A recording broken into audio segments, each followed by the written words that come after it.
In this video, we'll be talking about Forex chart patterns. So Forex chart patterns are a visual representation of price movements on a currency pair's price chart. These patterns are formed by the price action of buyers and sellers in the market and can provide valuable insights into potential future price movements. Now, I just want to also add on that even though it's very important to understand and recognize these patterns on the chart, it's also equally important to know direction and when the volume comes in, because even though you see certain patterns, it doesn't always play out picture perfect. So just understand them and learn to recognize them, but still use other confluences to make your entry decisions. All right, so we have our first pattern over here, which is head and shoulders, and this is a reversal pattern that consists of three peaks, with the middle peak, which we normally call the head, being higher than the other two peaks, and normally we call that the shoulder. So normally when you see the shoulder on the right side that breaks the neck, so that is the line in the blue, we can normally see a price drop. So that is head and shoulders.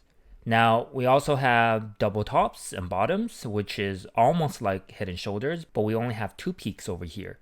So it looks like an M, and when you flip it over, it could be a W as well. And these are really powerful patterns for reversal as well. And then we have our flag patterns over here. So flag patterns are rectangular patterns that suggest a temporal pause before a continual of the previous trend. So in this diagram, you can see that there is a strong price movement to the top, and then followed by small waves coming down, and then price move up again after hitting off the support. And normally it's just picking up liquidity to go higher. So that is a flag pattern, and it's usually a continual of the trend. So here we have wedges. Wedges are similar to flag patterns, but have either up or downward sloping trend lines. Rising wedges typically indicate a bearish reversal, while falling wedges suggest a bullish reversal.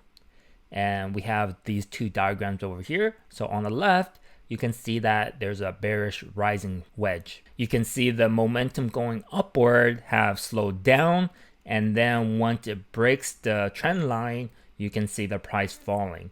And likewise for the bullish, you can see that the bearish momentum has slowed down, and once it breaks a trend line, we can see a bullish movement. Now, the last one I want to mention is the triangle pattern. It's a consolidation pattern formed by drawing trend lines connecting the lower high and higher lows of price movements.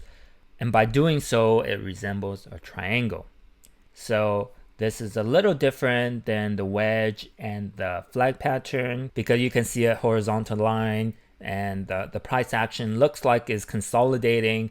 And when the price breaks a horizontal line, we can either take it on the breakout or take it on the retest for our entry. So those are the common patterns you want to familiarize yourself with because they are very common and it happens very often. So once you can spot them, it gives you more confirmation and confluence on how to take your optimal entries. So definitely watch this video a couple times, take notes, and I'll see you on the next one.